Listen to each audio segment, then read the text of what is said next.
Hello,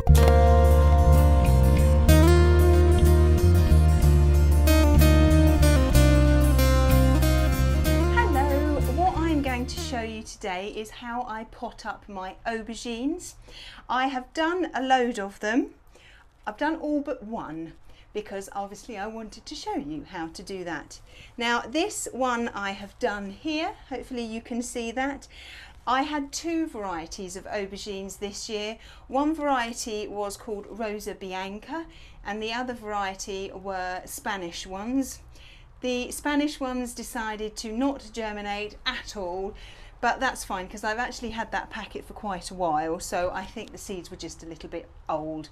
But the Rosa Bianca ones have come up absolutely beautifully, and I've potted them all up apart from the one. So I'm going to show you how to do that now. Now I've put them into about 2 litre pots, each one plant into a 2 litre pot, and they are now sitting in one of these trays and they've got some water in them. So let me show you how it's a little bit wet, how I transplant my aubergine from a 3-inch pot into a 2 litre pot. Now I've got my 2 litre pot here. I use 2 litre pots because I find that I can fit 2 into the seed tray, into the tray here, which is absolutely perfect. Now all I'm going to do is I'm going to put some multi-purpose compost in the bottom here. Now remember that aubergines don't like to be planted deep, so you need to make sure that when you transplant them to their bigger pot, they are at the same level. You don't put them down deeper, you put them at the same level that they are in the compost in their smaller pot. Okay, because otherwise they will start to rot and go mouldy, and that's not very good for anybody. So I've put some compost in there. It's about half full. Now I just need to take this plant out, so I will put my fingers round the stem of the plant, just hold it firmly but not too tightly, turn the plant upside down, give it a tap and a squeeze, and it should come off very easily. Now hopefully you can see there's some lovely roots there. This is ready to go into its slightly bigger pot.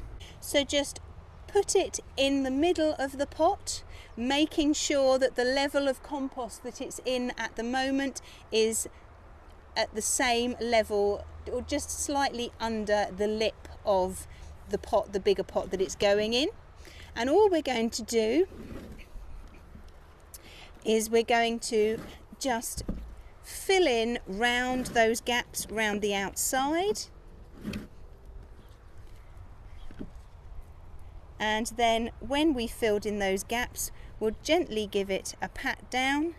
If you need to add a little bit more, then you can, but just make sure that it's roughly the same height, the compost is at the same height as it was in the pot. So there's that aubergine done. That is the one, isn't it? Yes. Okay, so now that is ready to go with the others. So I've just put this pot in the tray with the other one. There's a little bit of water in there. I will keep an eye on this water because I'm now going to water from the bottom, and then what the compost can do is it can soak up the water, and that will encourage the roots to go down and out and to fill the pot. Hopefully in maybe a couple of weeks I might start to see some flowers emerging. I haven't got, oh look, I do have some flowers on one of them, which I will just show you. So if you look very carefully, this one here has started to produce flowers. There's one of the little flowers right down the bottom which has just started to open, but hopefully very soon I will get lots and lots of flowers on the other ones, and then when I do, hopefully the pollinators will come in and they will start to make the fruits set, because I tend to find that that's a bit of a problem, is that the fruits don't set. So if I find that they don't, I might have to get with a little brush, little paintbrush, and start tickling the flowers and moving the pollen around myself. But when I do that, then I will show you. Well, that's now all the aubergines done. I now need to move on to the next thing. It's all go at this time of year, but hopefully very, very soon we'll start. I have started to harvest a few bits and pieces like radishes and lettuce and peas and some courgettes, which has been very exciting. But very, very soon, hopefully, we'll be harvesting all sorts of wonderful things, and all this hard work will be worth it. So that's the aubergines. I will keep you updated on their progress, and when anything new happens, then I will show you. Well, I hope you found that useful, and I look forward to seeing you soon. Bye-bye.